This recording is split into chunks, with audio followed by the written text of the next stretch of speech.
Hello dear students, कैसे हो आप सब। आशा करता हूँ बहुत अच्छे होंगे। स्वागत है आपका हमारे यूट्यूब चैनल उन्नत क्लासेज बाई डीएस में।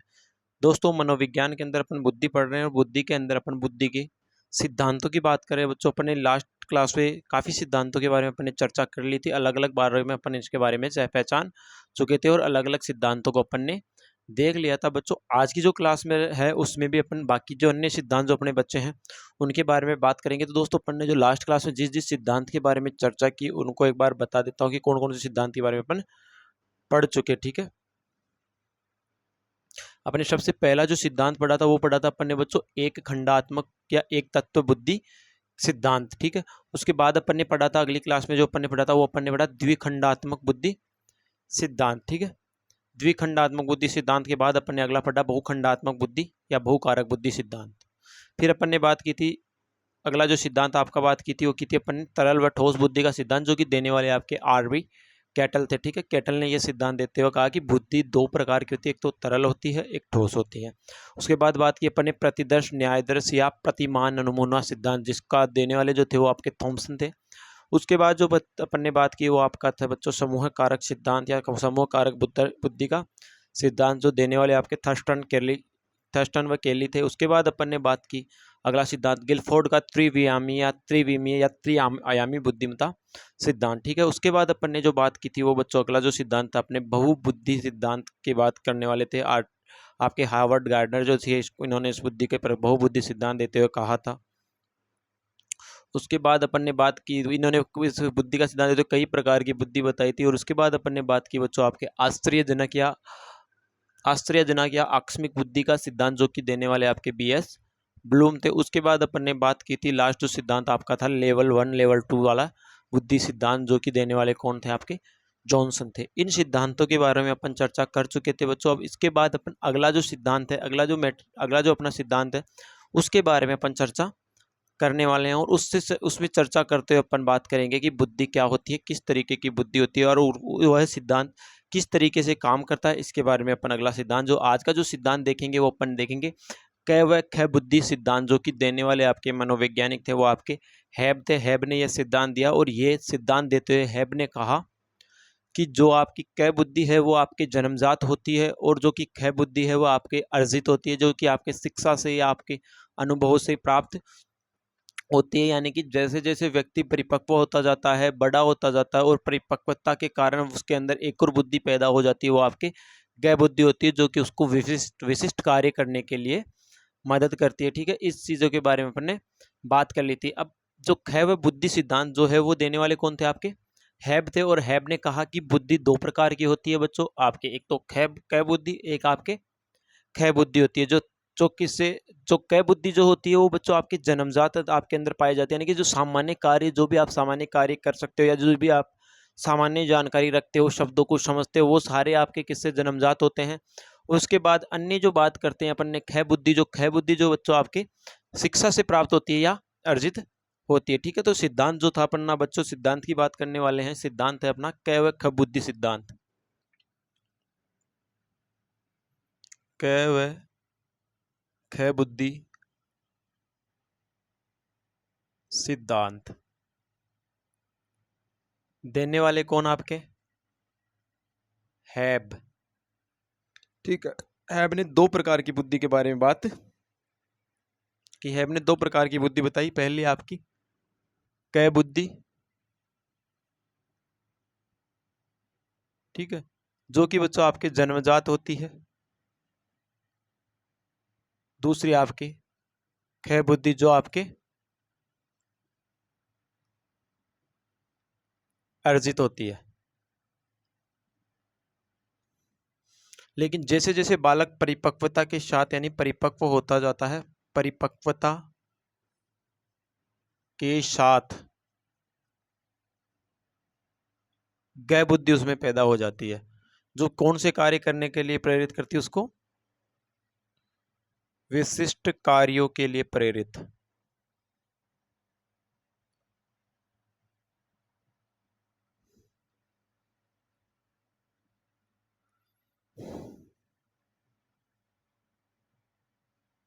कि उसको विशिष्ट कार्य करने के लिए कहा जाता है। तो बच्चों कै बुद्धि से तात्पर्य नहीं कि कै बुद्धि तो आपके जन्मजात होगी, जो कि आपके जन्म से ही आपको प्राप्त होगी, आपको जन्म से ही मिलती है, जिसके आधार पर जो आपको कहाँ से होती है, जो आपके जन्मजात होती है, ये आपके इसमें आप सामान्य चीजें करना सीखते हो, लेकिन उसके बाद आपके अंदर कै बुद्धि होती है, वो आपके वातावरण और शिक्षा के साथ आती है, और जैसे जैसे आप परिपक्व होते जाते हैं उसके साथ आपके अंदर गै बुद्धि का विकास हो जाता है। ठीक है, फिर बात करते हैं अपन त्रिविमीय बुद्धि का सिद्धांत, जो कि बच्चों आपके देने वाले कौन थे, स्टर्नबर्ग। ठीक है, अगला जो सिद्धांत देखते हैं अपन वो देखेंगे अपन त्रिविमीय बुद्धि का सिद्धांत।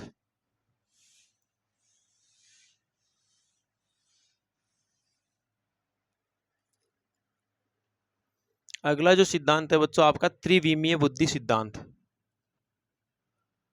त्रिविमीय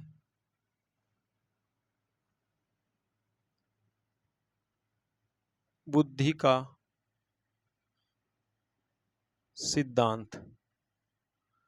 त्रिविमीय बुद्धि सिद्धांत। ठीक है, त्रिविमीय बुद्धि सिद्धांत होता है बच्चों, जो त्रिविमीय बुद्धि सिद्धांत होता है ये कहता है कि व्यक्ति के अंदर 3 प्रकार की बुद्धि पाई जाती है, और ये जो देने वाले जो आपके मनोवैज्ञानिक थे वो आपके स्टर्नबर्ग थे।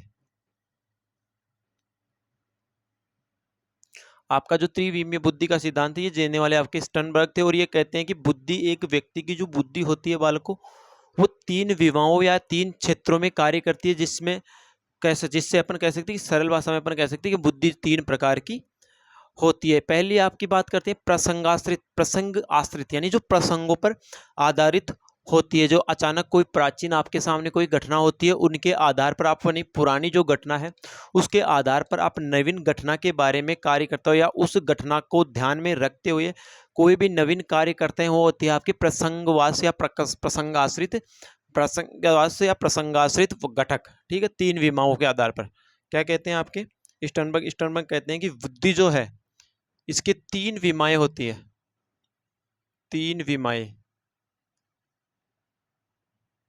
ठीक है, 3 विमाएं होती है, और 3 विमाओं के आधार पर अपन जानते हैं सबसे पहली जो विमा है वो आपके हैं प्रसंग आश्रित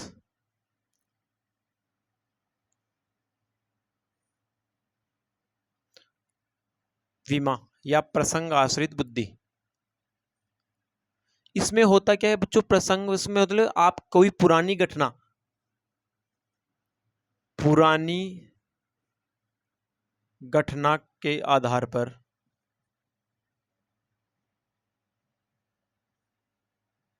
नवीन कार्य, यानी कि आप किससे, आपको कोई अचानक कोई पहले की कोई घटना याद आती है, और आप उस घटना को ध्यान में रखते हुए कोई नई कार्य या नई घटना या उस घटना का विश्लेषण करते हुए कोई नया संगत या नया कार्य करते हैं, वही आपका क्या होता है, प्रसंगाश्रित घटकीय बुद्धि। ठीक है, पुरानी घटना कह सकते हैं, या किसका पुराना व्यवहार, व्यवहार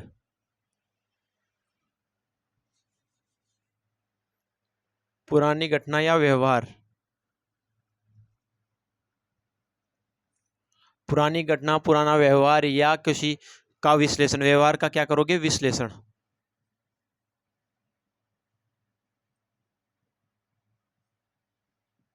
करते हुए। अब कैसे बच्चों, आपने पहली बार रीट की तैयारी की, आपने पहली बार रीट की तैयारी की, आपने कोचिंग करी, बहुत बढ़िया से तरीके से कोचिंग कर ली, लेकिन आपका सिलेक्शन नहीं हुआ था, तो फिर आप फिर से पुनः जब तैयारी करते हो, जब पुनः तैयारी करते हो, तो आपके अंदर एक एक दिमाग में एक चीज रहती है कि मैंने पिछली बार कार्य किया, उसमें ये अगर मैं कर दूं, या ये इस चीज को उसमें ऐड कर दूं, तो शायद मेरा सिलेक्शन हो सकता है। ऐसे आपके अंदर एक विचार आता है, तो वो आपकी होती है प्रसंगाश्रित या प्रसंगीय घटक की बुद्धि। ठीक है, अगली बुद्धि की बात करते हैं अपन अनुभाविक घटक। अगला जो घटक है बुद्धि का वो है आपका वातावरणीय घटक। ठीक है, दूसरा जो है वो बच्चों आपका वातावरणीय घटक। ये कौन बता रहा है बच्चों, आपका स्टर्नबर्ग बता रहा है। वातावरणीय घटक में क्या होता है बच्चों, वातावरण में घटक, वातावरणीय घटक से तात्पर्य नहीं, इस वातावरण के अनुसार जो भी कार्य अपन कर रहे हैं, जो भी अपन कार्य कर रहे हैं, या जो वातावरण के अनुसार कार्य करने वाला, यानी किसी परिस्थिति को, वर्तमान परिस्थिति को आप समझकर उसके आधार पर कोई कार्य करते हैं, वर्तमान परिस्थिति को समझकर उसके आधार पर कोई कार्य करते हैं, वो बच्चों आपका होता है वातावरणीय घटक। जो तीसरा जो घटक है बच्चों वो आपका है आनुभाविक घटक।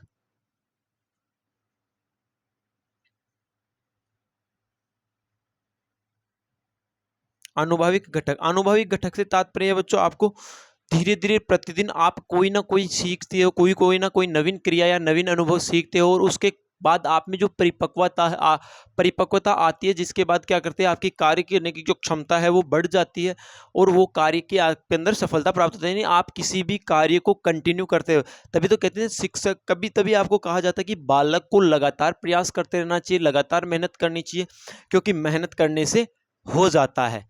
तो आपको अगर बार बार आपको असफलताओं का सामना करना पड़ रहा है तो कोई बात नहीं, आप लगातार अपनी मेहनत को जारी रखिए, सफलता आपको जरूर मिलेगी। ठीक है, ये होती है आपकी बुद्धि के, कौन सी बुद्धि हो गई आपकी, वित्रिवीमी या त्रिचापीय बुद्धि किसे कह सकते हैं। ठीक है, अगली बात करते हैं अपन संवेगात्मक या आपके संवेगिक या संवेगात्मक बुद्धि। जो देने वाले जो मनोवैज्ञानिक है वो आपके हैं बच्चों पीटर शेलौ और जॉन मेयर थे, और 1990 में इन्होंने ये सिद्धांत दिया था। क्या, संवेगिक बुद्धि या संवेगात्मक बुद्धि, यानी कि संवेगात्मक बुद्धि क्या होती है, किस तरीके से होती है।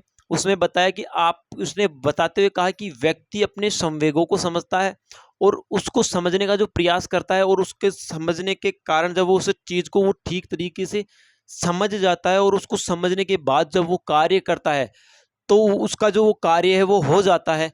तो वह होती है आपके संवेगात्मक बुद्धि, यानी कि वो कोई भी विचार अपने मन में ला रहा है और उसके बारे में उसके आधार पर वो लगातार प्रयास कर रहा है, तो वो आपका कौन सा आपका है, संवेगात्मक बुद्धि या सामवेगिक बुद्धि। यानी कि आप अपने संवेगों को समझते हुए कोई कार्य करते हो या आप बार बार प्रयास करते हो और आपका किसी कार्य को करते हो और वह कार्य ठीक तरीके से हो जाता है अपने संवेगों के आधार पर, तो आप क्या करते हो, संवेगात्मक बुद्धि का इस्तेमाल कर रहे हो। यानी कि ये जो विचार दिया था संवेगात्मक बुद्धि का, जो विचार देने वाले जो मनोवैज्ञानिक थे वो आपके थे बच्चों एक अमेरिका के मनोवैज्ञानिक हैं डेनियल ने इस बात को समझ लिया और 1995 में एक पुस्तक लिखते हैं, संवेगात्मक बुद्धि लब्धि से महत्वपूर्ण क्यों। यानी कि व्यक्ति के अंदर जो संवेगात्मक बुद्धि है वो उसके आईक्यू लेवल से बेहतर क्यों, इस टॉपिक को लेकर उन्होंने एक पुस्तक लिखी और उसके द्वारा उन्होंने कहा, उससे यह अवधारणा अपने को देखने को मिली कि संवेगात्मक बुद्धि भी होती है। ठीक है, और उसी के आधार पर एक मनोवैज्ञानिक है आपके गोलमैन कहते हैं कि उचित समय पर व्यक्ति का उचित मात्रा में संवेगों का पैदा करना ही संवेगात्मक बुद्धि। यानी कि व्यक्ति के अंदर जब उसका संवेग समझ में आ जाता है तो उसको उसी चीज का ध्यान होना चाहिए, उसी चीज का नॉलेज होना चाहिए, उस चीज का नॉलेज हो जाना चाहिए कि कौन सी बात को किस तरीके से सामने प्रस्तुत करना चाहिए। ठीक है, इसके बाद ये जो विचार था बच्चों ये बहुत पहले आ चुका था, लेकिन ये 4वीं शताब्दी में अरस्तु ने दे दिया था और उन्होंने कहा था कि क्रोध करना तो बहुत आसान है, लेकिन उचित समय पर व्यक्ति या उचित प्रकार से या उचित तरीके से या उचित मात्रा में क्रोध करना मुश्किल है, क्योंकि क्रोध एक प्रकार का संवेग है जिस पर कंट्रोल करना बहुत ही मुश्किल कार्य होता है। ठीक है, इसके बाद बात करते हैं अपन, किसी ने एक आपके मनोवैज्ञानिक गोलमैन जो व्यक्ति हुए उन्होंने कहा कि संवेगों पर व्यक्ति अगर नियंत्रण कर लेता है, वह जीवन में जब जो व्यक्ति अपने संवेगों पर नियंत्रण कर लेगा तो उसी का ये चांसेस रहता है कि वो 80% क्या हो जाएगा, सफल होने के उसके चांसेस रहते हैं। फिर आपके 1997 में यही आपके जो मनोवैज्ञानिक है आपके पीटर और मेयर एक अपनी एक पुस्तक लिखते हैं जिसका नाम है संवेगात्मक विकास एवं संवेगात्मक बुद्धि। उन्होंने ये कहा कि संवेगात्मक बुद्धि में कई प्रकार की विशेषताएं हैं और कौन कौन सी विशेषताएं उनको अपन आगे पढ़ेंगे। तो अभी जो चीज देखी वो देख लेते हैं एक बार अपन।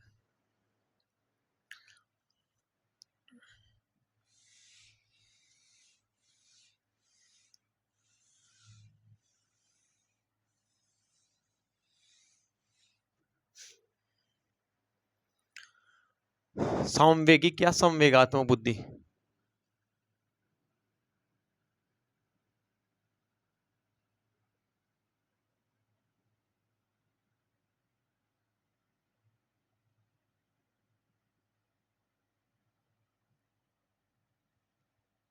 ठीक है, देने वाले जो मनोवैज्ञानिक थे वो आपके थे पीटर शेलौ और जॉन मेयर।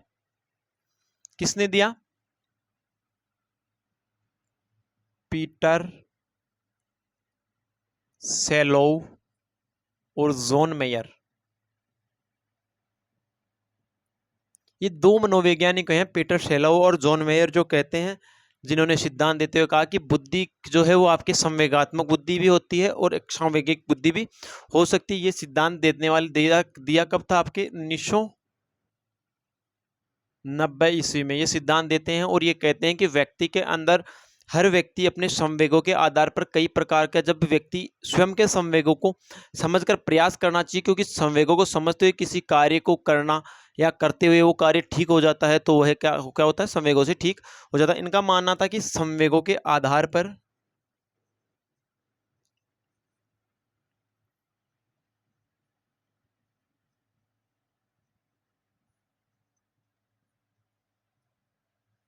कार्य करना चाहिए, क्योंकि उससे क्या होता है? कार्य ठीक तरीके से हो जाता है, कार्य ठीक तरीके से हो जाता है। ठीक है, यानी कि संवेगों के आधार पर कार्य करना चाहिए, क्योंकि जब व्यक्ति अपने संवेगों के आधार पर कार्य करता है या संवेगों के आधार पर किसी कार्य को करने का प्रयास करता है, तो उससे व्यक्ति के जो भी को कार्य है वो क्या हो जाते हैं बच्चों? सफल हो जाते हैं, उसे सफलता मिल जाती है। और ये विचार देने वाले जो सबसे पहले जो मनोवैज्ञानिक थे आपके, ठीक है, ये सिद्धांत देने वाले जो पहले जो मनोवैज्ञानिक, यानी सबसे पहले इस प्रकार का विचार जो जिसने दिया वो आपके थे गोलमैन। ठीक है, सर्वप्रथम आपके गोलमैन, जिसे कहते हैं डेनियल गोलमैन। ठीक है, डेनियल गोलमैन ने इस चीज को समझ लिया था, और इस चीज को समझते हुए उन्होंने 1995 में एक पुस्तक लिखी थी जिसका नाम था, सर्वप्रथम 1995 में इन्होंने क्या लिखी थी? एक पुस्तक लिखी थी 1995 में। यानी कि आपके जो पीटर शेलोवी और जॉन मेयर है वो क्या कहते हैं? वो कहते हैं कि व्यक्ति को क्या है, अपने संवेगों के आधार पर बालक या व्यक्ति को अपने संवेगों को समझना चाहिए, और जब बालक संवेगों को समझ लेता है और समझने के आधार पर कोई कार्य करता है तो वो कार्य ठीक तरीके से हो जाता है, यानी कि उस कार्य को सफल होने के या सही होने के चांसेस ज़्यादा रहते हैं। तो इसके बारे में सर्वप्रथम जब ये विचार दिया गया 1990 में, तो 1995 में एक मनोवैज्ञानिक आते हैं आपके डेनियल गोलमैन आते हैं और कहते हैं कि बच्चों 1995 में एक पुस्तक लिखते हैं, इस चीज़ को समझ लेते हैं, क्योंकि वो इस बात को समझ लेते हैं कि व्यक्ति को संवेगों के आधार पर कार्य करने से सफलता मिल जाती है। तो इसके आधार पर वो अपनी एक पुस्तक लिखते हैं। ठीक है, इनकी जो पुस्तक का नाम है वो है बच्चों आपके संवेगात्मक बुद्धि।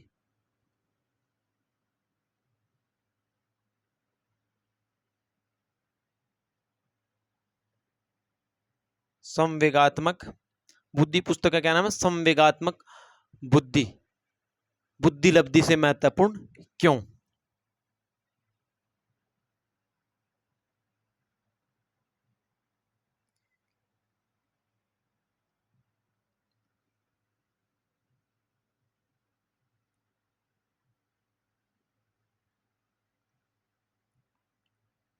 ये पुस्तक लिखते हैं कौन? आपके डेनियल गोलमैन अपनी पुस्तक लेते हैं और इसमें कहते हैं, और ये क्या करते हैं, इसके अंदर क्या बात आती है? इसमें आती है संवेगात्मक बुद्धि की अवधारणा।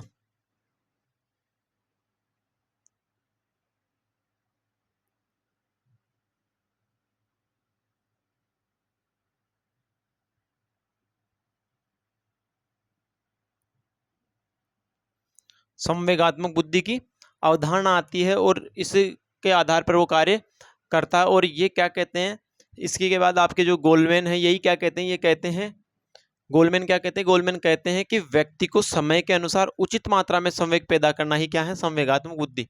इन्होंने इसकी परिभाषा, संवेगात्मक बुद्धि की परिभाषा देते हुए क्या कहा? संवेगात्मक बुद्धि की परिभाषा देते हुए उन्होंने कहा कि समय पर उचित मात्रा में, इन्होंने क्या कहा? उचित समय पर उचित मात्रा में, उचित समय पर उचित मात्रा में संवेग पैदा करना ही संवेग पैदा करना ही संवेगात्मक बुद्धि है। ठीक है, यानी कि संवेगात्मक बुद्धि की परिभाषा देते हुए गोलमेन ने क्या कहा? गोलमेन ने कहा कि उचित समय पर उचित संवेगों को पैदा करना क्या है बच्चों? आपकी संवेगात्मक बुद्धि है। और बच्चों इस प्रकार का विचार जो है, ऐसा विचार आपके चौथी ईस्वी में ही आ गया था।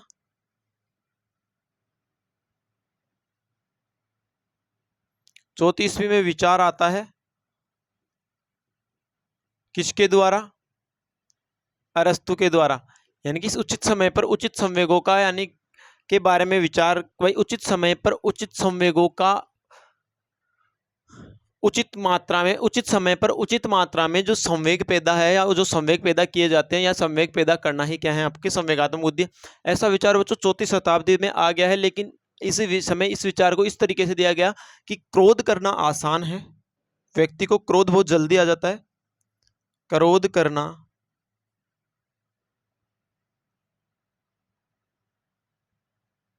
आसान है। यानी कि आपके अरस्तु क्या कहते हैं कि क्रोध करना आसान है, लेकिन उचित समय पर उचित मात्रा में क्रोध करना मुश्किल है। उचित समय में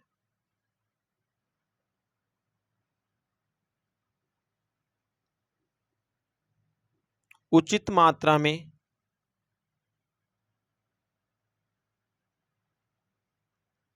क्रोध करना उचित समय में उचित समय पर उचित मात्रा में क्रोध करना मुश्किल है।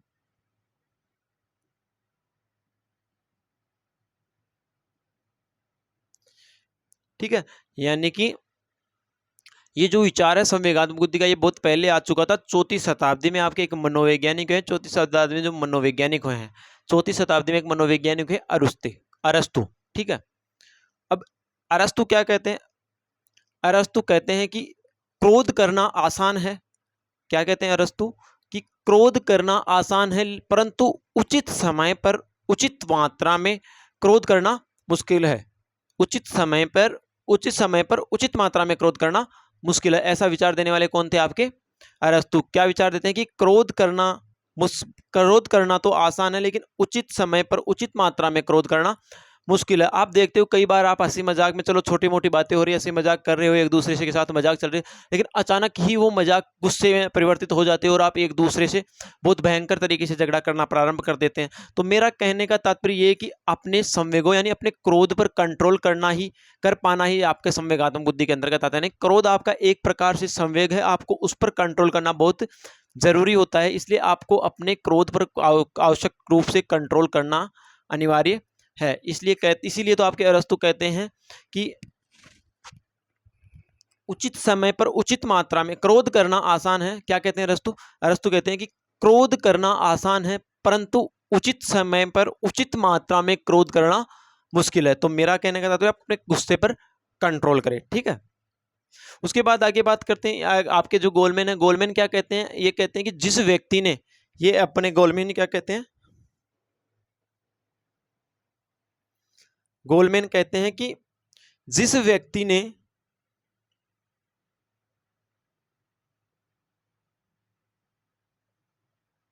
अपने संवेगों पर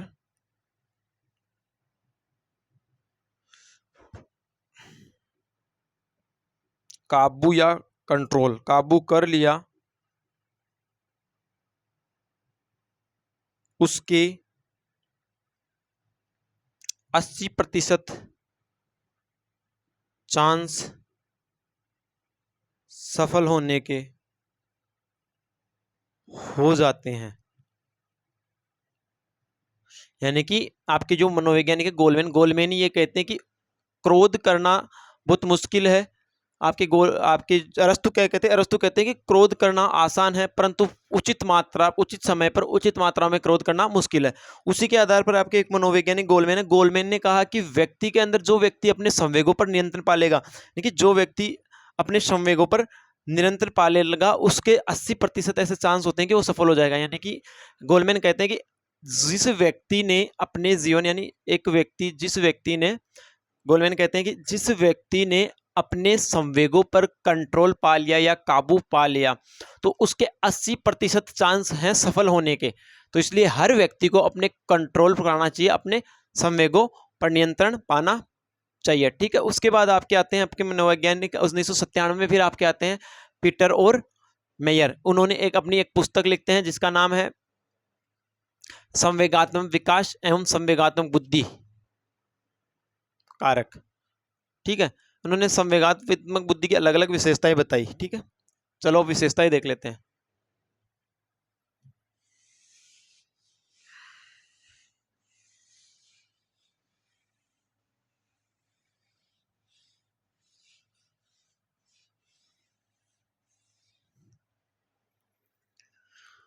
क्या देखते हैं बच्चों, 1997 के अंदर, अब बात करते हैं आप 97 के अंदर पीटर, एक तो आपके मनोवैज्ञानिक है पीटर और एक आपके मेयर, इन्होंने एक पुस्तक लिखी।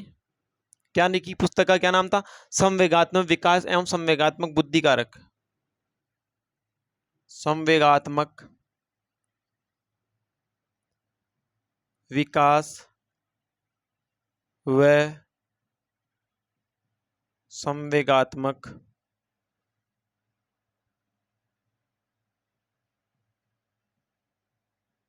बुद्धि कारक।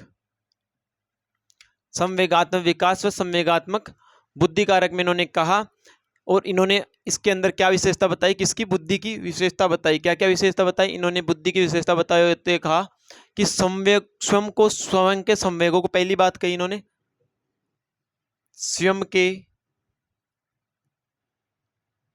संवेगों को पहचानना।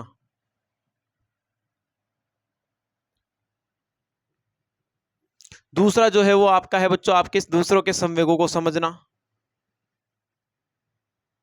दूसरों के संवेगों को समझना। तीसरा जो है बच्चों, तीसरा जो आपके सामने है वो है आपका संवेगों को नियंत्रित करना।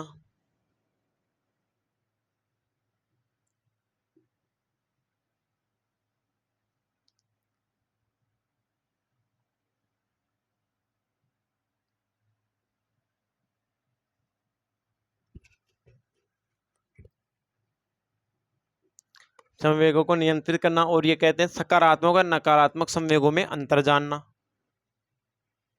सकारात्मक व नकारात्मक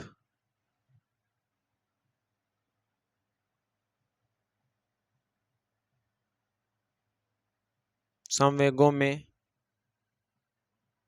अंतर करना। ठीक है, पांचवा जो है वो आपका है कि व्यक्ति क्या करता है, अपने नकारात्मक संवेगों को सही दिशा देने में काम लेना। नकारात्मक संवेगों का,